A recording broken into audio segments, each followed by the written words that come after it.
tweet. I can't get a tweet out. I know, but you know, Twitter's been down like half It's the been, day.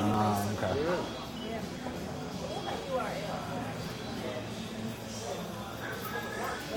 Free can be possible. Right there.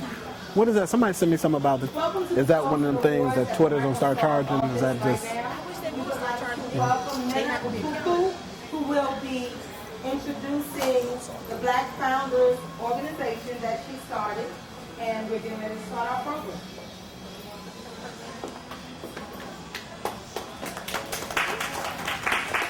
Hi. Black Founders exist to increase the number of successful Black technology entrepreneurs. Our goal is to create a Black Mark Zuckerberg. What we've realized is that the reason why there's a growing gap between Blacks and whites as far as wealth is because not enough of us are owning the tech companies that are out there. So our goal is to create more tech entrepreneurs. We do that through a two-step program of connection and equipping. We connect our entrepreneurs to each other, mentors, and when appropriate, funding. We also equip them through our educational program. This part of our educational programming that we're bringing here to Atlanta is our Ideas Are Worthless conference that's taking place at the Billboard tomorrow morning. At the Ideas Are Worthless conference, we want to take you from idea to execution, because as we well know that an idea is worthless without execution. So come out and join us tomorrow. Thank you very much. Next, I want to introduce your host for this evening. His name is Clyde Anderson. He's known as the Chief Thinker. He is also a financial lifestyle coach. He is a seasoned CNN contributing finance expert that has been lending his advice and valuable expertise for more than 6 years on the network. With over 12 years invested in the personal finance sector, Clyde has positioned himself as an expert, showing people how to experience quality of life, connecting financial success to core personal, entrepreneurial, and professional areas of life. The next voice that you will hear is the nationally acclaimed speaker, commentator, consultant, author, blogger, and training covering topics from the state of the housing market to blueprints for financial success, Mr. Clyde Anderson.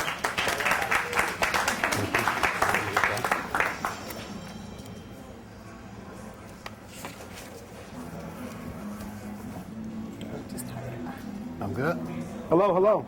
How's everybody doing? Good. Y'all good? Yes. Oh, y'all gotta get more lively than that. We're about to have some good discussion. Everybody's good tonight? Yeah. All right. Well, great. I'm Clyde Anderson, and I am your host for this evening. I want to welcome you all to the Microsoft store for this amazing conversation that's getting ready to take place.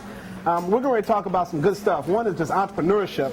I'm an entrepreneur to my core, and I love entrepreneurs. I love business. I love talking and discussing and helping other people understand the things that are necessary to be successful in this game. And so we've got an amazing panel set up for you guys this evening, and I want to just jump right into it and introduce them so we can have this discussion and we can answer questions. We're going to have just an open dialogue and really kind of talk. We're going to take some Twitter questions and make sure it's interactive at the same time. And so first, I want to go ahead and welcome to the stage. This young lady serves as the Atlanta chapter president of BDPA. It's the Black Data Processing Associates. She's responsible for leading the chapter and ensuring that the vision and mission of BDPA are effectively realized. Ms. Jones has passion for serving and building relationships. She also serves as the advisory council of Society of Information Management, SIM, for the Atlanta CIO Forum, and the president of Next Level Technology Foundation, Incorporated.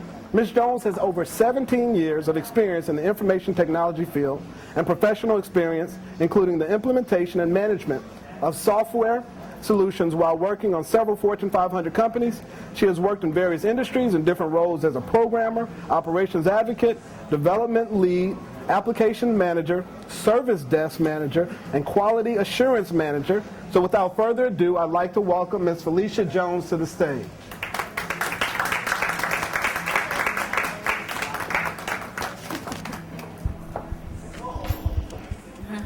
Come on in, have a seat and join us. How you doing? Doing fantastic. Doing fantastic. I love it. I love it. Well, welcome to the stage. Thank you. Thank you. All right. And next, I want to go ahead and introduce a young lady that I've actually known for quite some time. I follow her all the time and listen to what she has to say all the time. She's found an engaging niche at audiences for decades. She's been entertaining, she's been encouraging, she's been advising and giving them connections to Atlanta life and a life in general, and helping people create what I call a buzz, and she calls a buzz, for decades. Yalanda's learned early on that in order to impact change, one has to make an impact through media, specializing in marketing strategies which accelerate contagion to create buzz in order to grow businesses. Social media framer recognized by blackweb20.com as one of the top 100 black women on Twitter. And she is that. She is on Twitter all the time, and she operates that thing. I've learned a lot about Twitter from her. DryerBuzz.com is a full-service news blog with multicultural headlines updated daily. Headlines are syndicated across the web with partner affiliates, media streams, and daily e-news blasts to subscribers. Under the same brand since 2002, her business is creating a huge buzz. Welcome, without further ado, Miss Yalanda Lattimore, otherwise known as Dryer Buzz.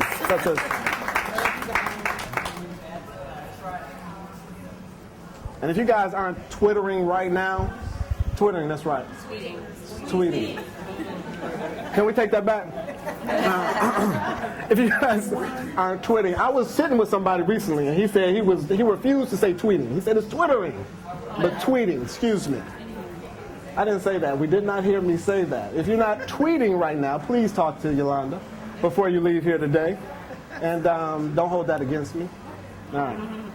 Now, I would like to introduce another young lady to the stage, co-founder of Atlanta, Georgia-based creative agency ShockTheory Interactive. Her credits include the launch of the highly successful Burger King online vocal contest, My Song, My Way. You guys remember that? My Song, My Way, the whole promotional? It was a great promotional.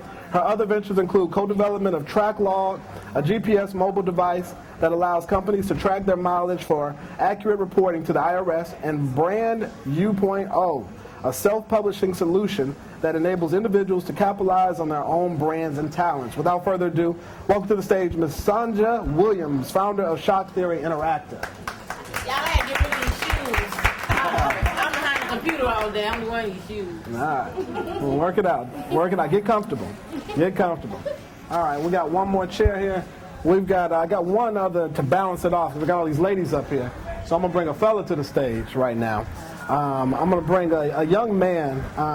His actual name is Joe Womack III. Okay. I'm not going to do that right now. The ladies' rule. So I'm outnumbered. And so we're gonna keep it outnumbered. All right, this is what we're going to roll with. So I want everybody give the panelists, these ladies here, a round of applause and welcome him to the stage this evening. Welcome, welcome, welcome.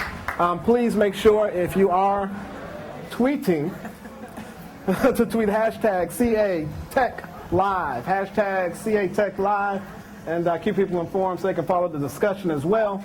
And we're going to hop right into it. It's one of those things where I've had conversations with a lot of people recently, and we talk about blacks in technology. And a lot of times we don't see a lot of blacks in technology. And I guess my first question is just to kind of, the elephant that's in the room is, how did you get into technology? So I actually got into technology years ago. I'm actually a veteran ex-Army. And once I got out, I was working for the Department of Defense. And in doing that, I was working in the personnel office. I was creating queues and removing the queues and uploading, downloading information and data. And I was bored, very bored. And I said, there's got to be something more I can be doing. I do like playing with the computer some. I like, creating these queues and deleting stuff, seeing it download. And I said, there's got to be something more, something different, something better. So in the city I was in Columbus, Georgia, we had this one company that was looking for programmers. They couldn't put out programmers fast enough. 4 years, they wanted you to go and get a degree, so they came up with this 6 months program to become a programmer. So I went and took the programmer's aptitude test, passed with flying colors. Yes, that's what Brandy said. So, and basically that's how I got into it. I was bored in what I was doing. I wasn't being challenged. Okay. Now, and I guess, do you find yourself being challenged now? Oh yes, because technology is always changing. You know, as you can see in the Microsoft store here. Right. Always changing. Always something new, something different. Every day something is changing. So it is a challenge in itself. It's a good challenge. Okay, that's good. We love it. Well, thank you. Sonja, tell us, how did you get involved in technology? Actually, nobody would do my website. And you know, back then they was charging $10,000 for 2 pages, right? So having my first computer, AOL, a search engine, I decided to actually learn how to do it myself. And actually I started a non-profit organization called Circle of Women, of which I wanted to help women who didn't have a formal education to get out of the house and do something with their lives. Okay, I've had my company for 12 years. I have a GED, never seen the 11th or the 12th grade. And the closest I got to college was down the street, right? So I went to Google University for a very long time to learn how I do what I do, right? So it just stems from not being able to have the money to pay for my own website, decided to do it myself, and I guess I became pretty good at it. I got some Fortune 500 clients. Right? I did a lot of free websites, so let me not, fool you. I did a lot of free websites and perfected what it is that I do, or what I did at the time. And the result of that, I have clients like the National Recording Academy, Grammys, Ford, American Family Insurance. So again, sometimes it's not all about your education, but your ambition and drive to learn something new. And technology gets nothing, it's always new. So learn it. It's one of those things that nobody can take from you. Not one person, I promise you, asked me for a certificate. They just want to make sure their website worked. And it did, and it looked good. Right? And that's how I got into it. I love it. Congratulations, sir. All right, Miss Yalanda, tell us, how did you get involved in technology? I guess my track to technology was pretty much the same. I started technology in high school, and it was this new thing that they were trying out. This was, of course, 30 years ago. And I started developing websites. We actually launched an online radio station in the 90s. And so I wanted to learn how to do websites. People were charging thousands and thousands of dollars to do websites, so I taught myself to do websites. I put a local site out there because a lot of people at the time wanted to know about moving to Atlanta. And so the guy that was hosting this site called me and said, I think you need to look into this. People are really reading this site. I decided to branch it out. I walked in the salon one day. Women were reading print newsletter, print of the site, because back then everybody had dial-up, so they couldn't go to the site. So we literally had to print out the site in order for people to enjoy it. And they were sitting under the dryer, and everybody was reading my newsletter. And that's the next morning, I sat up in the bed, and I was like, dryer bugs. So we built dryer bugs, and of course I had to learn how to build the site, manage the site, and that's how I got into technology. I love it. Hoping that technology will get to where we are today. I love it. As I mentioned, we met years ago, and when we first met, you had a list, and I hadn't heard about the site, but you were helping other people then advertise. You had become a resource to help people get the word out and to advertise their businesses and promote their businesses as well, correct? Exactly. I mean, that's what we do. When people say, what are you selling? We're selling technology. We're selling advertising. And that was probably 2002 then. 2002, and everybody can hear me right now. I think the mic open. We started dryer bugs. I actually bought the domain name March the 13th, 2002. I would have bought it March the 12th, but my daughter's birthday was March the 12th, and they wouldn't let me on the computer. So the next day, March the 13th, 2002, dryer bugs, I went online, I checked, and back then, domains used to cost a lot of money. Okay? So, and people used to just buy up domains. In fact, somebody bought dryer bugs misspelled because people misspell it all the time. And so then, that was just the start of it. That's good. One of the things I think is crucial, because I meet a lot of people, and a lot of times I don't think people realize in the midst of adversity there's opportunity. And Sonja, you mentioned that you don't have a formal degree, you didn't graduate from high school, but you do have a GED, and you have become a successful entrepreneur. What has been the driving force behind that? Seeing people use my product at the end of the day, I remember Is my microphone on? Carol, thanks. I remember I created one of the first social networks in 2003.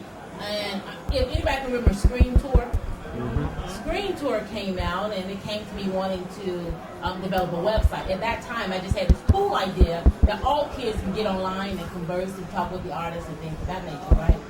What I wasn't diverse in was building a farm, a server farm, right? So we didn't know how many kids were logged on.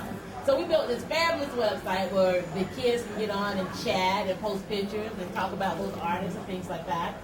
And it got to 20,000 kids, 100,000 kids, 300,000 kids shut me down, right? So it's seeing people use your product, and you're behind the scenes, and you can see everything that they do. So don't ever think what you're doing is private. It's never private. Big brother, big sister is always watching. That was me, right? So just seeing somebody use my product is wanting me to do more. So and I did more. That's good. Now you're dealing with a lot of people that are in technology. So you're in technology, but you're also dealing with a lot of people in technology. What is one of the biggest things that you're hearing from people as relates to being in technology in that field? I need a job. Seriously. Are there a lot of jobs out there right now? Yes, there are. There are a lot of jobs out there for technologists. If you go out there, I used to know the secret to speaking into a mic. Right. But one of the things is that there are a lot of technical jobs out there. Yes, some are requiring those skills. No, you don't have to have a degree. You don't have to have all these other certifications. You just need to make sure you have some experience and know what you're doing and can prove what you're doing.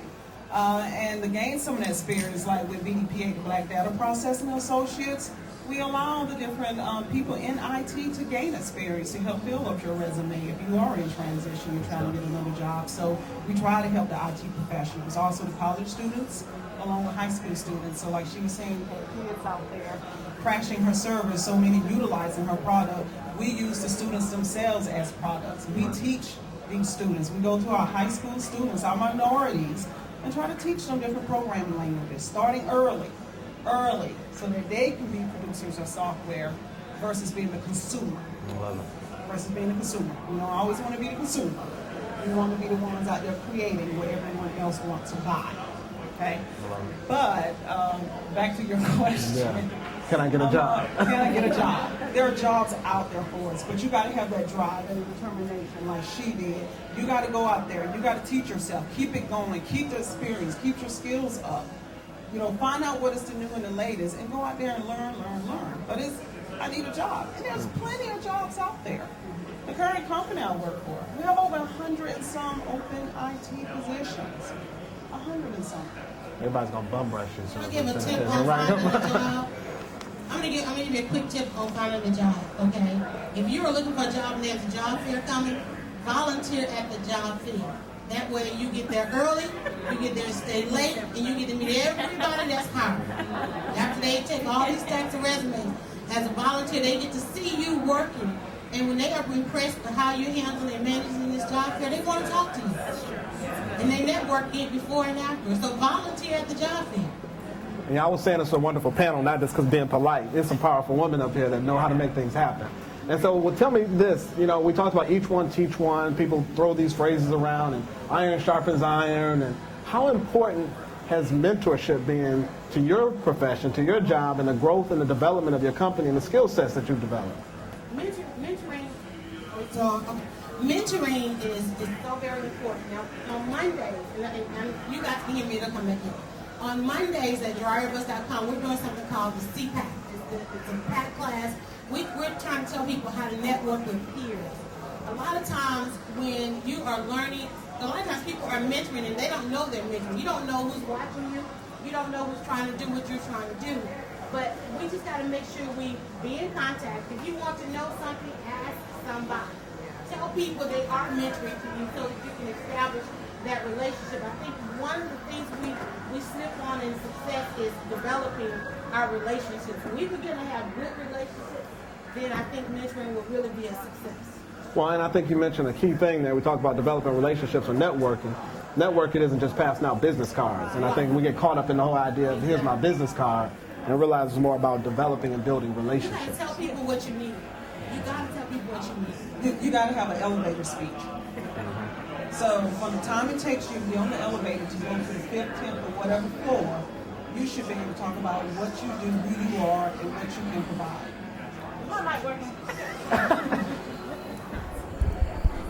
People call me all the time, right? Sounding unenthused. Why would I hire you? You're not even enthusiastic about getting a job, a career, much less wanting to come work for me. So be enthused about the opportunity, right? Oftentimes people say that, oh, there's no opportunities out there. Yes, they are. You know, I remember sitting in my office one day. I didn't have not one client. I had achieved my goal of sitting in a high rise, glass windows overlooking the city, but I didn't have not one client. I had a lot to be thankful for, but the problem was there was no opportunities. Nobody owed me money.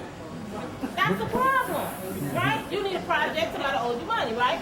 So I like to teach what I call self-soothing, right? Sometimes there is no mentor around. There's nobody to whisper in your ear to say, you got to keep it moving, right? So I want people to learn how to self-soothe, learn how to self-motivate yourself to get out there and do what you got to do to create an opportunity.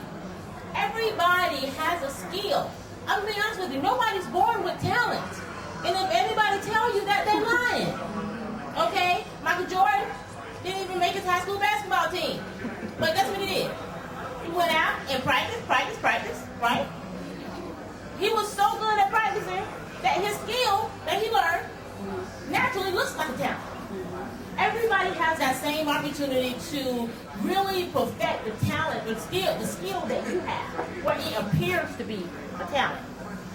So create the opportunities. Don't always rely on, I gotta go, when somebody give me an opportunity or somebody talk to me, somebody gotta motivate me, because I'm gonna push you out my bandwagon. You're not the person I want around me, right? So sometimes you gotta really think about motivating yourself, keeping yourself going, and get rid of the vampires that might be on your bandwagon. Because they be sucking the blood and energy right out of you. That's good. Sometimes it's our friends and families. Get rid of them. Just keep your vision alive and keep doing what you're doing. That's good. Now tell me this, because I say this and I use this often, that I have two cousins. I have a cousin that calls me all the time and he wants something. Every time he's calling me, he wants something. And I know that, and I'm prepared when I see the number. But then I have another cousin that calls me, and every time he's calling me, he's asking me, what do I need? Can he help me do something? So, of course, you know, the call that I'm going to pick up first is the call from the cousin that's asking, can he help? It's just instinct. What is people, if someone's looking to contact you, ladies, and they want to work with you, or they want to learn from you, what's the best way they can do that? How do they become engaged with you if they're looking for mentorship? Oh, well, you want to answer? I think I want to start. Go ahead. So with the organization I'm with, Atlanta, it's like a short. I'm a computer programmer. I can't do You can't fix it? You can't fix that real quick? This way. Okay, there we go. Tilt it a little bit. There you go. 90 degrees. Test. Oh, you had it right here.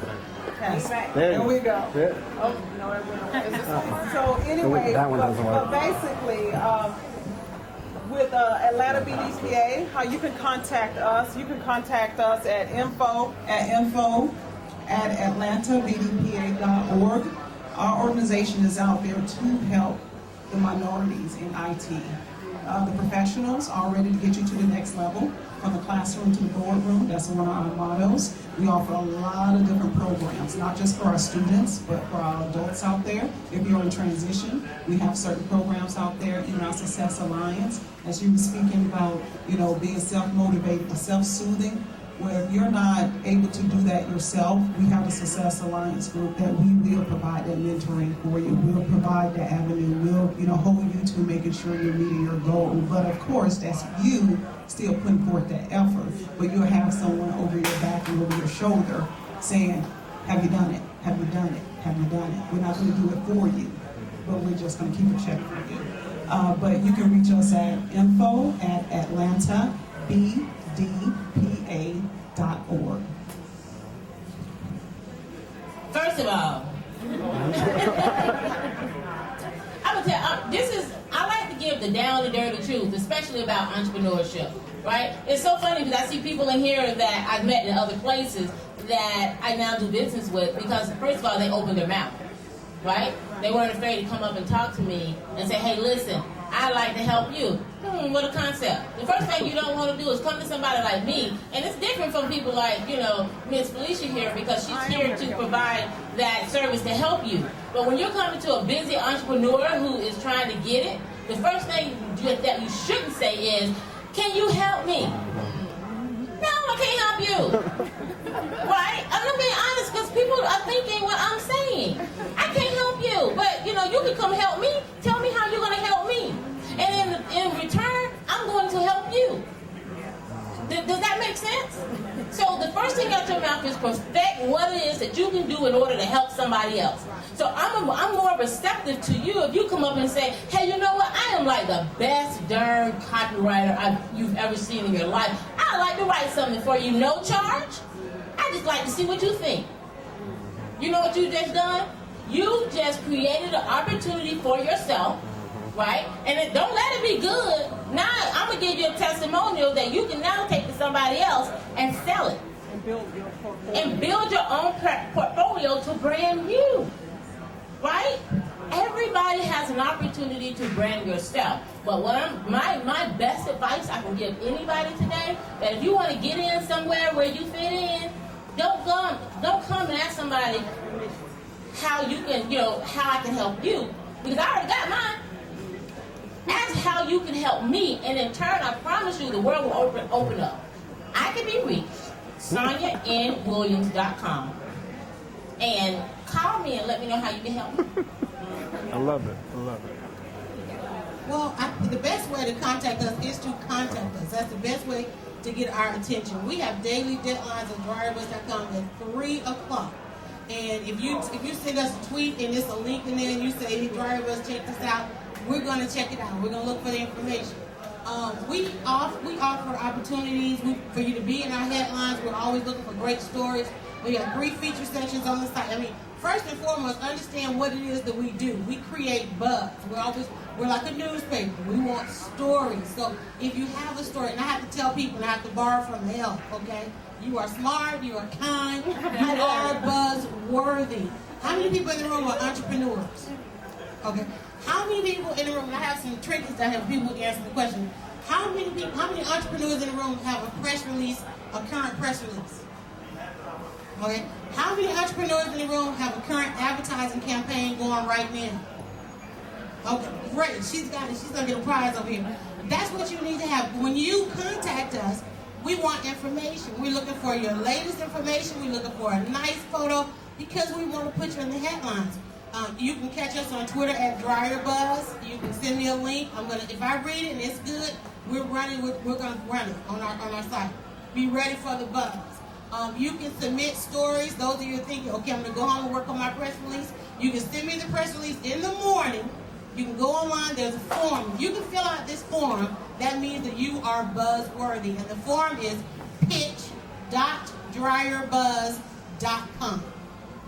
And we have 3 feature sections on the site. One is Here She Goes. That's everything that women are doing around the world, starting in Atlanta. We have another site called The Clippies. Those are news. And we also have a site called The Buzz with That Brother. Where online can you go at any time of the day and night and read nothing but headlines about brothers? At dryerbuzz.com. Deadlines daily. Am I on there? Am I on there? Who are you? Okay, And you'll find me. All right, make sure I'm there. All right. Tell me, it's one of the things, you got a cool feature on your website too, that, and a lot of people, everybody, who's on Twitter? Everybody on Twitter? Don't raise them high. Be proud that you're on Twitter. I love Twitter. I wasn't on Twitter until probably a year and a half ago. And I was on Facebook, and I was like, Facebook was my world. I love Facebook. And then I maxed out my Facebook page, and I went to Twitter, and I fell in love with Twitter. But you have a tool on your page that shows people how to get engaged and how to start tweeting. And it's like steps. I think it's like 50 steps or something. That's a powerful tool. Actually, and I tell everybody this, if you have a blog, your blog you need to be positioning your blog to become a book. And one of the things we do, because people always come up and ask me the same questions, we have an ebook that's out there. You can go to dryerbuzz.com. It's called 27 Answers to social media. Okay. To the frequently asked questions about social media. And if you go to, I think they're having a fire alarm and hear everything. But anyway, pay attention to me, people. Okay. 27answers.dryerbuzz.com is the book where we take all the social media questions and put it together for you. Okay, good deal. All right, now tell us, for people that are listening, people here in the audience, people who are listening, what's one of the biggest pieces of advice that you would give to someone that's watching or listening and hearing you ladies talk about getting involved in technology, or they want to start a business related to tech? What is one piece of advice that you would leave with them today? No. I'm going to tell you like this. Anytime you start any business, make sure that you are solving a problem, that your business is a solution for somebody. I mean, there's a number of things out there, but if you are solving a problem and providing a solution, you are in business. Mine is very simple. The question was, what was one piece of advice that you would give to someone that's thinking about getting into technology or starting a tech-related business? You'll never be broke. Right? The technology does nothing but grow and grow and grow. And there's so many different niches as it relates to technology that you can just pick one, perfect it, and you can make money with it. Just one thing. I was just great at developing user interfaces, and I sell my user interfaces. It takes me 4 hours, but I get $10,000 plus for the user interfaces. So you don't got to be everything to everybody in technology. Pick one thing, and I promise you, you'll never go broke. Just perfect your, work on it, practice. If somebody asks you to do something for free, do it, especially if you don't have no experience. Perfect what it is you're doing so you can sell it. I did a whole bunch of websites before I was able to put a $100,000 development bill on a website. I did a whole bunch of them. But it paid off in the end. So you'll never go broke if you perfect your skills in technology, because it's going to do nothing but grow. The one thing I would say is make sure you understand the market. So the demand, what is in demand? Because there's no demand, you don't have a business, you don't have a product, you don't have a service. So you need to know what's in demand. And you get that through research. Mm-hmm. There we go. All right, now I want to open up the floor for questions. Anyone have any questions that you want to ask these young ladies here this evening? Any questions? So we got any Twitter questions? Remember the hashtag is #CATechLive. CATechLive is the hashtag. And question right here. I have a question. So do you feel, or in your experiences, did you feel you needed to have like a plan B? For example, if I, have my 9 to 5, but I want my entrepreneurship to become my full-time, job, do you feel that it's like a safety net to have like a backup or plan B, or still work your job and then eventually you'll be full-time in your entrepreneurial, adventure? I'm a star, even though I'm not an entrepreneur. I'm sorry. Basically, I work a regular job, okay, and then of course lead the nonprofit organizations. But even for someone who does have a regular job, you're not an entrepreneur, you should always be looking for your next job. You should always have a plan B and a plan C and also a plan D. So me, even working for corporate America, I gotta have a B, C, and a D. Because these days, how things and the economy is going. So I should be looking for a job while I do have a job. You don't look for a job when you don't have a job. And that's what people gotta understand. And you gotta do that networking. You gotta be building a portfolio. You gotta be making these connections out here with others. You gotta grow your skills and stay on top of what's going on. But you always gotta have a plan B, C, and D. And I think you gave out a valuable piece of information. Other people want you when you have a job, but when you don't have a job, it's hard to find a job. So even when you don't have a job, get a business card and have a consulting company or something, and then you'll attract more people. Any other questions? Question? Yes. Did she have an answer? Oh. You got something to I don't know if I got that question. I'm not. I'm gonna be honest with you, I'm a little different. So I think I've been an entrepreneur so long that I am so unemployable. Right? I can't go get a job. I'm allergic to one. I'm gonna be totally honest with you.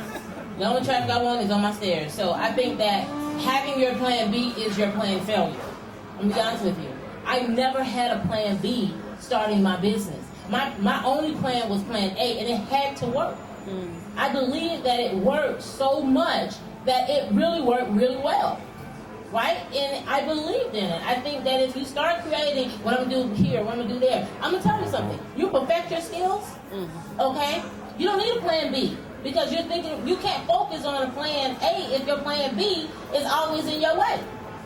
So I'm just a little different. I think that some people do, but again, I'm just a little different because I never had a plan B. My plan A, I had no choice but to make it work. There was no education to fall back on. If I wanted to eat, I needed plan A to work. Be hungry. Thirsty, my friends. I think, what is that story about burning the ships? You burn the ships and you have no choice. Hello, my question is, what literature would you recommend for entrepreneurs to read in regards to not just starting a business, but more in-depth literature that you found very helpful for your business? One thing I can tell you, all the successful people have written books. Okay, and successful people will tell you how they did it. So whoever your mentor is, whoever the leader of the pack is and what you want to do, get their book. And not only that, make sure you meet them. A lot of times I find entrepreneurs, they're unassociated, meaning they're not members of associations. Right now from May until August is every convention and conference in the world. Okay, make sure it, along with the literature, go out and meet these people because they are trying to sell these books. And you'll find them at conferences. Now you're an entrepreneur. Are you a member of an association? Okay, go to those conventions, network them, and not only read the literature, but meet the person because you can. And I always read biographies. I love biographies. Oh, biographies. One of the first one I read, Watch White Guys Have All the Fun. Read in the Lewis story, kind of changed my perspective. But also a great book is Blue Ocean Strategies. I don't know if you ladies read that. Blue Ocean Strategy. It shows you really how to kind of think different, and it's a great book. Can I give you a different perspective? You can. I'm sorry, I'm going to, I was poor, so we could afford no books. I'm going to be honest with you. And so I didn't know nothing about no John Maxwell or none of those people. I'm going to be honest, let's just keep it real. I didn't have a book. What I did do was surround myself with successful people. I surrounded myself with real life people that knew more than I did, that were in places that I wanted to be. And I think that rubs off on you because it rubbed off on me. It made me become a better person, a better technologist, a better woman, a better mother. I think that if you get real life people you surround your circle with, think about your circle that you're in right now. I'm talking about your real life circle, not the one online. Think about it and surround yourself. If you don't got nobody, go find somebody else. Y'all like good people. But, circle yourself with great people with great minds. And always make sure that if you're the smartest person in that circle, there's a problem with your circle. That's it. That's when it's time to find a new circle, right? It's time to find a new circle. But actually, we're going to have to wrap up right now. Thank you everyone for your questions. I want to wrap it up with one quick thing. I'm going to go down the line and you tell me one quick thing. What's one thing that you wish that you would have known before or you would have done differently? I should have went to Silicon Valley and met Bill Gates. I should have not sold my online dating website. I wish I'd have known it was going to take 10 years for people to catch on social media. That's it. I love it. We'll give everybody a round of applause. Thank you, ladies. It's been wonderful. Remember again, the hashtag CA Tech Live. I want to thank you all. I have been your host, Clyde Anderson. You can follow me on Twitter at Clyde Anderson. And I look forward to engaging. Make sure you talk about this event. Talk about what's going on Twitter. Talk about the Founders Conference and everything that's going on. And make sure you connect because it's all about collaborating and each one helping each other because iron sharpens iron. And again, I want to thank you all for being a part of this event this evening. We got one more conversation coming up with Joey Digital. I do get to talk to Joey Digital. All right. Well, thank you, ladies, for joining us this evening. It's been a pleasure. Thank you. All right.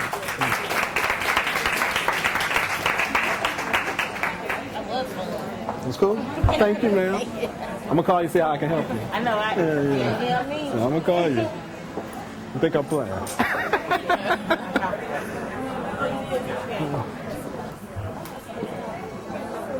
Good? All right, we're on though. Keep this one.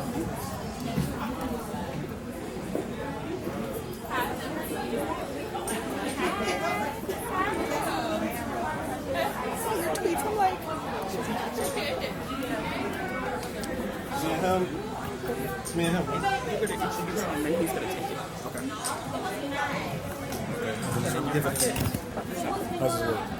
How's that up for sure? You want my shirt somewhere? Can you go up from the bottom? Just pull it back. Pull it up your shirt. Oh, okay.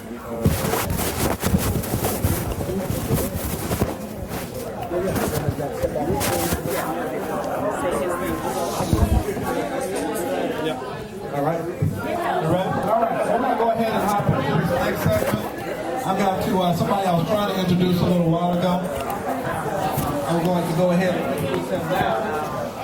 So when I bring up other people, just use the middle mic. Our next guest here, this guy has he's founded Digital Guest List in 2002.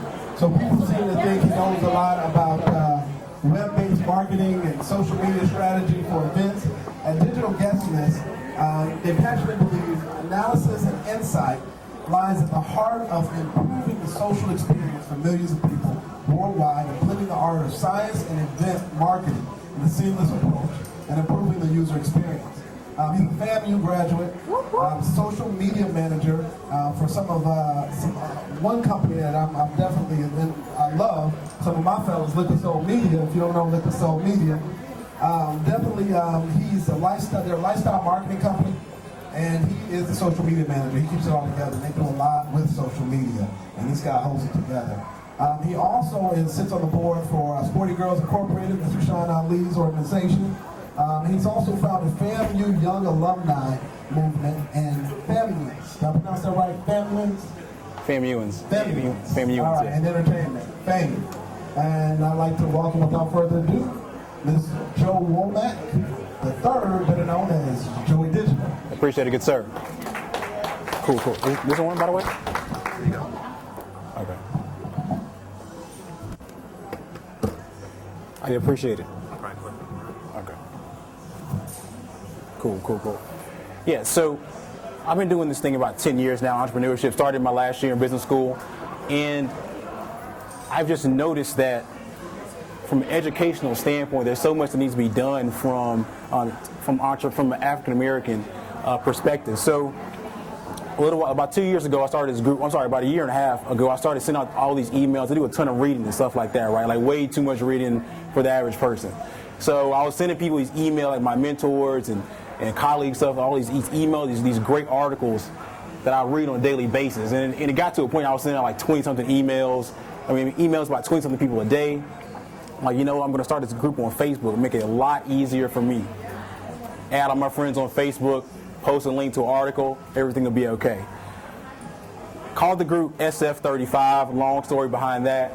But it's grown now to about 156 people on Facebook, some very high potential, high growth, young black entrepreneurs from all over the country. We have a number of them over in the corner today and on this side. And about a year ago, like last January, I was going through some pretty tough times, like from a personal standpoint. I wanted to talk about some things that only other entrepreneurs I felt could really understand.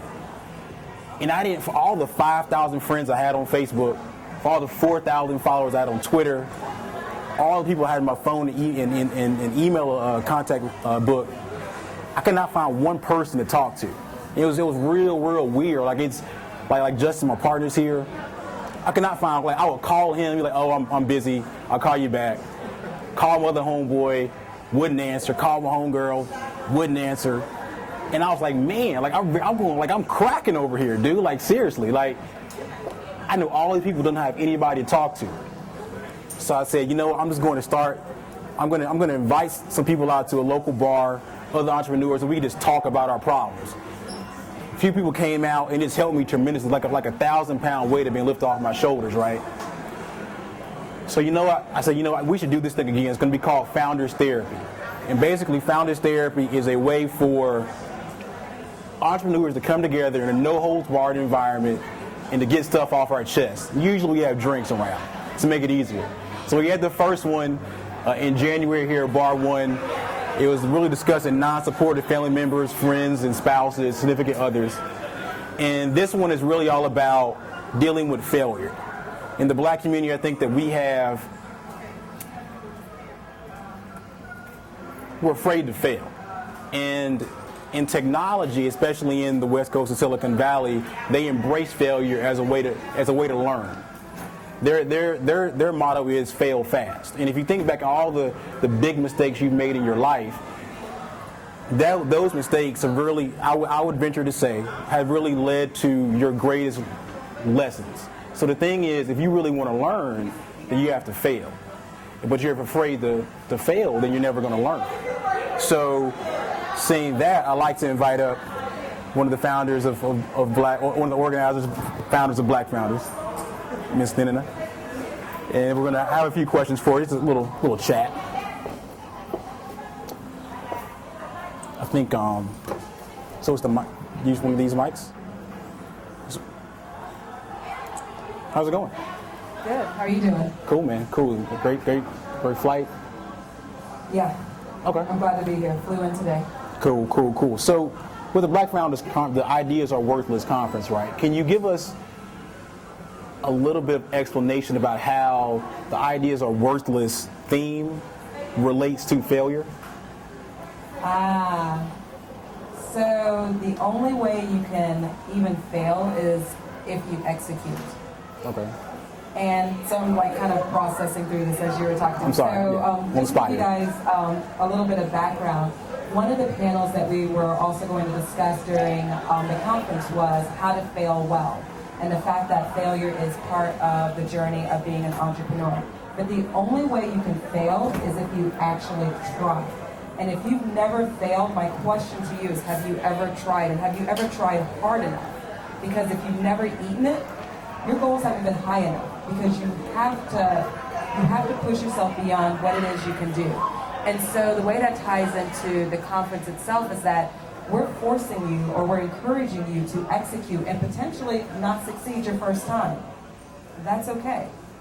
Because even if you don't succeed the first time, the second or the third time is where we hope that you actually start to see success, because you've learned lessons from the mistakes that you've made in your past. Cool. So you're in San Francisco? Yes, I am in San Francisco. Okay, so can you tell us a little bit of the culture around failing there in Silicon Valley and stuff like that, and also some of the companies that, for some people who may not know, that are out there, so they'll understand, like, you know, the Facebook, the Twitters, Yeah, Facebook, the Twitters, the Zynga, like all of that. So the culture in Silicon Valley is really interesting. They actually encourage failure. They encourage it so much that you might have started a company and that company has failed, and they'll still invest in your next company because of the way that you failed. That's what they're looking for. They're not looking for someone who's like had their first success and has been great, but they're looking to see how well you do in business. So the whole conversation of failure, how it even came up, is there's another gentleman that I know in San Francisco who has another meetup group called Hackers and Founders. And he was in a conversation, I think, with maybe Ben Horowitz or some other people about failure, and there's this one gentleman who has closed down 3 of his major businesses. First business, did okay, and then failed. But what he made a point to do was to pay all his employees, he paid all his bills, and if there was any money left over in the bank, he then gave his money back to the investors. The investors were like, okay, so it's not going to be so difficult to invest in. So then he started another company. That failed. But he had that same practice of that when he failed, he didn't just leave it a mess. He did it very cleanly. Okay, I failed. What can I do to put everything in order? Third company, same thing. Fourth company, it hits, he's doing really, really well. So failure can actually show people, investors, mentors, other people, what it is that you're made of, much more than sometimes successful. Gotcha. I know we don't want to get shut down here in the mall, but we have someone else. But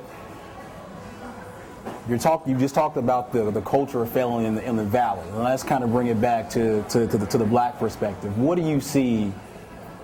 What is your feeling on the culture of failing within our community? You know, it's so funny that you said that we're scared about failure, because it makes certain things make sense. It's true. We want to make sure that we have this perfect product before we show it to anyone, instead of letting the mistakes be there and letting the mistakes be corrected by our mentors. I remember we had a pitch party, which is just like a chance for people to kind of pitch their ideas, like several months ago. It was like pulling teeth to get people from the black community to sign up. Oh, I'm not ready yet. I'm not there yet. I'm not perfect yet. Like, da-da. Like, instead of just getting out there, and you might fail, that you might actually be onto something, and someone in the crowd can help you. And so I think, I don't know what it is, I think maybe it's the fact that in some ways we do have to work 10 times harder than other communities just to be seen as equally as good, that we're afraid of failure, but there's something in that we've got to break, because we're entrepreneurs by nature. We are hustlers, that's in our DNA. So then let's not be scared to sometimes just get out there and maybe not succeed. We'll succeed the next time. Gotcha, guys. I think this is a topic that needs a much deeper conversation. You know, I definitely would like to explore that further with you all, with you and everyone else in the group, maybe sometime later, another event or something like that. But I really want to get really deep into why our culture really is resistant to failure.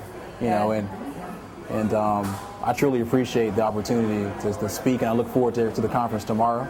We look forward to seeing you tomorrow. Cool. Any last minute shout outs? Anybody you need to? Two of my co-founders literally just landed right now, Chris and Monique. Hey guys. So please, grab them, talk to them. They are hustlers to the nth degree, like you have never seen in your life. Gotcha. So, and yeah, if you want to get into the conversations of failure or incubators or fill in the blank or bootstrapping while you're working and building your product, totally talk to them. They can give you lots and lots of tips. Gotcha. Well, I got a guy right there that he may be able to battle them on the hustling piece. The cool looking guy right there in the glasses. I don't know. That's the next guest, but I truly appreciate it. You're welcome. Thank you, Joe. Thank you. Round of applause, please. Awesome.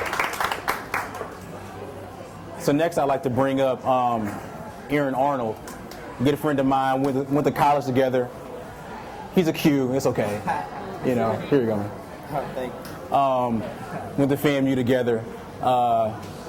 Been through a lot of similar situations and whatnot. And now I don't want to talk too much about him, but Aaron, could you give us a spill on what you do now, what you've done, some of your claims to fame? Oh, I'm sorry. He just got back from American Black Film Festival. The dude's been in Atlanta for 8 hours, something like that.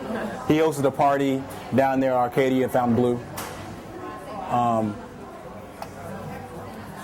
I'm not sure. I'm sorry. Oh, could you come closer? Yeah. Right. My bad. Yeah. So, big party, man. So hosted a crazy party down there here at the American Black Film Festival. So I truly appreciate you coming out. But kind of give us the idea of what you do and your company and stuff like that. Well, it's a blessing to be here. So thank you, everybody.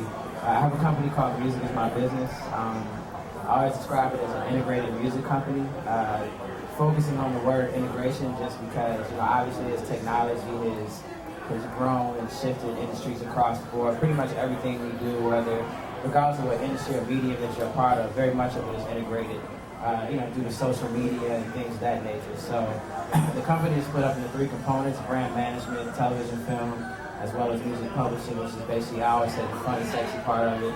But we've been very blessed in the last 4 years. Working with brands from Heineken to McDonald's to the United Nations World Food Program. Last year, we actually just debuted our first video on MTV and MTV UK last year.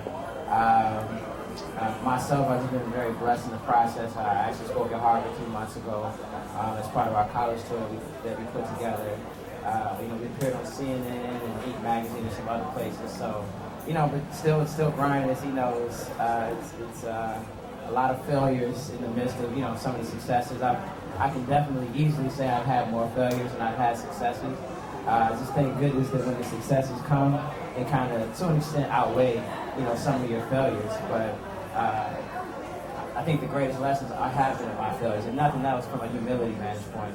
You understand that you're not quite where you want to be, and every time you get to that point, something else happens.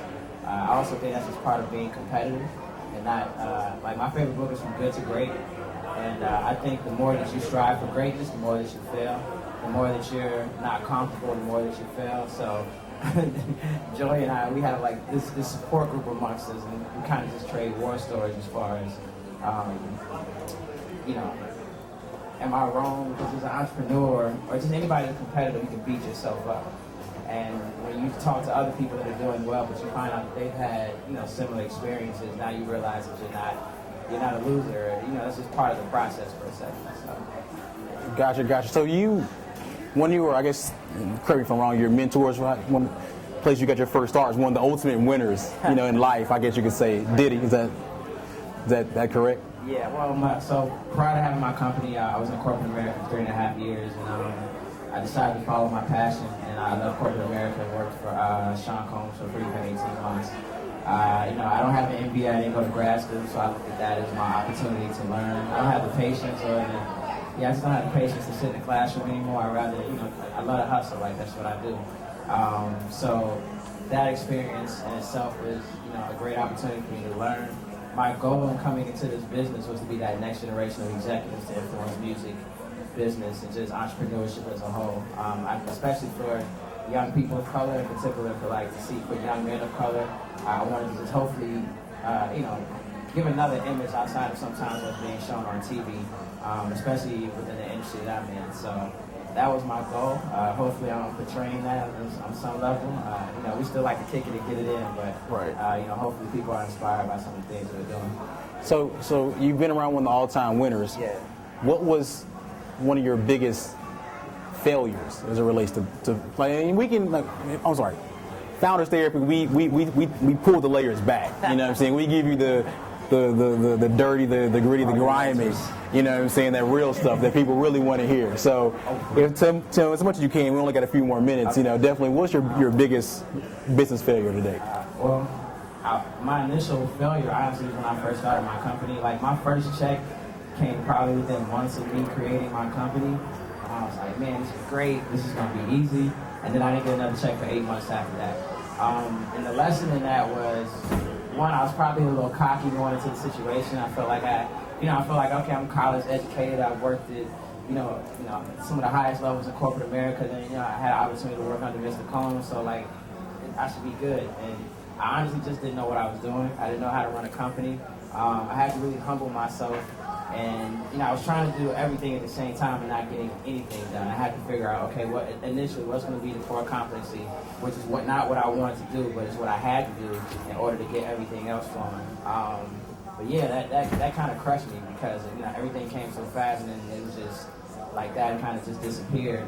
But, as a lot of you guys know, as entrepreneurs, you kind of still have to show face. Nobody knows that you're going through these failures, and, on the outside looking in, everybody thinks that you're doing your thing, and inside you're like, man, I can't even buy a drink right now. But that's just perseverance and testament to your will or whatever. So cool. So let's take a step back though. Yeah. So when you were, because you went from corporate America to Bad Boy to your own company, right? Yeah. What was that one point then where that idea generated in your head?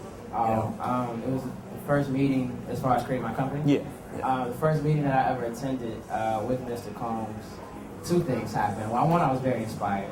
I had never really seen him in action before, and you assume that somebody that has, had the type of success that he's had, that, be smart, but you just never know. So I was like, cool, that was dope. I was really inspired. It made me think that I could maybe one day do it myself. The other part of that was I looked around the room and everybody that was at Bad Boy had been there for 10 plus years, and I was like, man, they're not gonna relinquish their spot, but they're not gonna welcome me in. In my opinion, to an extent, that was all that they had. So I kind of went home panicking that night, and I decided I was gonna launch a company. So I was like, I have to show something. I have to have something to show for this once I'm done. And I didn't come out of college saying I wanted to be an entrepreneur. I was never pushed to be an entrepreneur, but I've always had, they say necessity is the mother of invention. I've always had that need and necessity to want to be happy.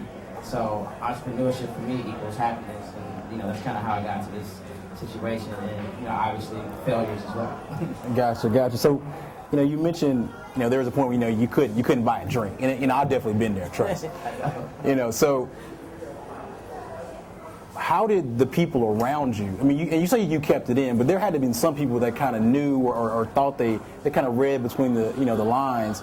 How did they treat you different? Did they shun you? Did they welcome you with open arms? I always give that analogy. I never truly understood the importance of Alcoholics Anonymous, because I'm like, why would you put a bunch of alcoholics in a room together? That's how you got here. But once I became an entrepreneur, and I would call Joey, we would talk, and I'm looking at Joey like Joey's on top of the world, and Joey is like, hey, I just had this, I just failed at that, or you would talk amongst other people that were in the same situation. Again, you begin to realize that it's not about you. Like, one thing I've learned in this whole journey is you can't cheat the process. So I've been very blessed where, especially when I moved to Atlanta, I went through enough BS people to the point where now, eventually I ended up surrounding myself with really positive and really great people. And I mean, they're just amazing people, whether it's your peers. I have people that I mentee that, give me encouragement. I have, some amazing mentors as well. Anybody at this point that brings any type of negativity into my life, I don't really deal with them unless I have to from a business perspective. And if that's the case, they don't really know what I'm going through anyway. And it's hard because sometimes those negative people can be your family, wife, girlfriend, whatever it is, and you just gotta, make that tough decision in order to move forward. Cool. Well, I truly appreciate you, good sir. I think my fault. I'm sorry, but I think this topic requires a much deeper conversation. I said it before and I'll say it again. So I think we're going to have to do this thing again and really get real dirty and let people really bare their souls and have a few drinks too, so people can feel a little bit easier about it. But I truly appreciate all you guys that come out, and I think we're done here.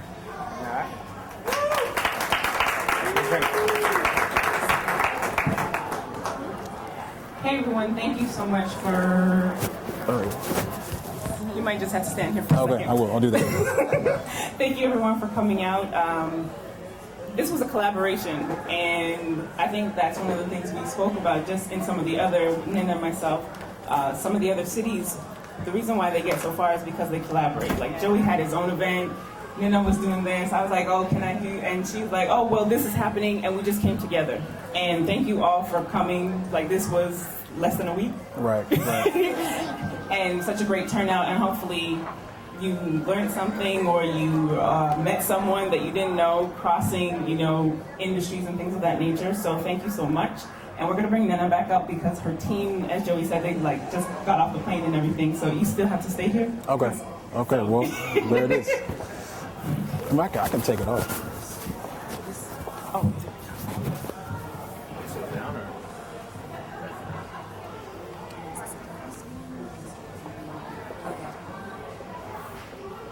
My name is Nana Cuckoo. I'm Monique Woodard. Yeah. I'm Crispin. And together with one more person, Hadia, we are Black Founders. And we are having our conference tomorrow morning, 9 to 5. We start with registration at 9 a.m. We'll kick off at 10 o'clock with how to take that first leap. And we end the evening with a little bit of a pitch competition. So please come out and see us. You can go to our website, www.blackfounders.com. You can also find the event on the Eventbrite. You can also follow us on Twitter, which also has a link to the event as well. And we'd love to see you. Thank you. Appreciate it. What's up, Doug? How you doing?